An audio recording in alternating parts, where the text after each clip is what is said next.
Hello there. So you're probably wondering why the pigtails, and I'm here to tell you why. So my friend FaiziaJ sent me this picture in and said, hey, isn't this really cool? So how do you go about doing this?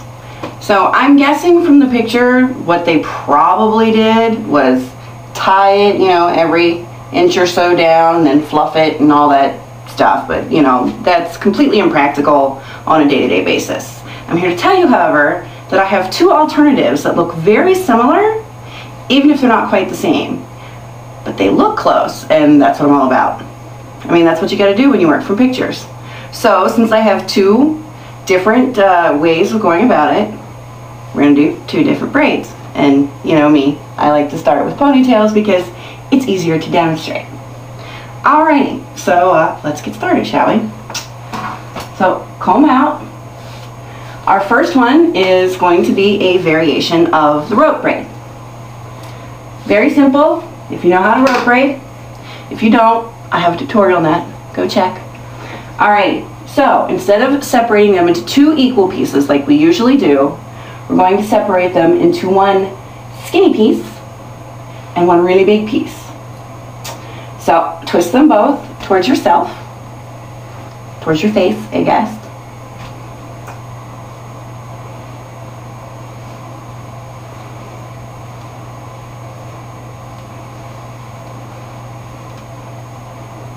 And now rope braid, which means while still twisting towards our face, we're going to wrap them around each other the opposite direction, like so.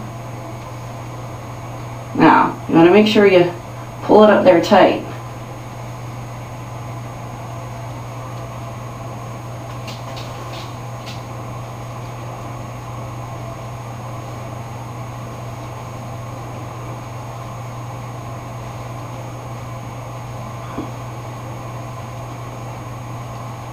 And as you can see, it kind of sort of looks like the picture. That's how I do things, folks. I just experiment till I get something that kind of sort of looks like whatever I'm trying to achieve. Sometimes I'm dead on. Most of the times I'm a little off, but that's okay. So we're down to the end of what we got left, and we'll just tie it off like so.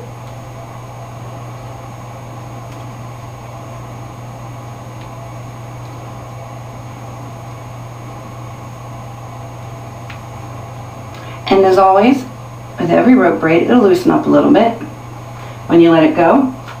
But pretty close, I think. So there is our first alternative. Our second alternative is actually an English braid. Very similar. Two little sections. Ta-da! And now we're just gonna braid like a regular old English braid. Now, I realize that this side doesn't look as similar as the other side, but it looks really cool. So, you know me, always trying to give you options.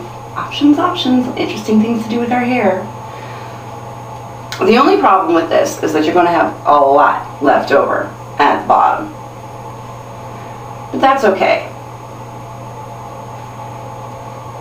because it looks super neat, and you can always just curl the bottoms, wave the bottoms, what everyone does with the bottoms of things, like so.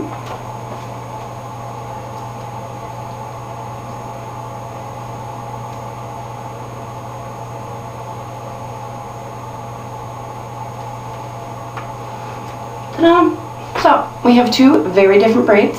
Close-up view. Ta-ding! That's our rope braid and our English braid. Neat, huh? So yeah, you will have a lot less left over from your rope braid than you will your English, but you know, curl it, something. Put a different braid in it. You could do half this way, whatever you want, you know, play with it. That's what I always say.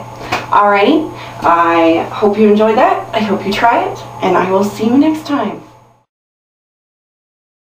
And by the way, if you would like to bun either of these braids, as you know, braids love to be bunned, this is what they look like. Cute, huh? Alrighty, now for real. Bye.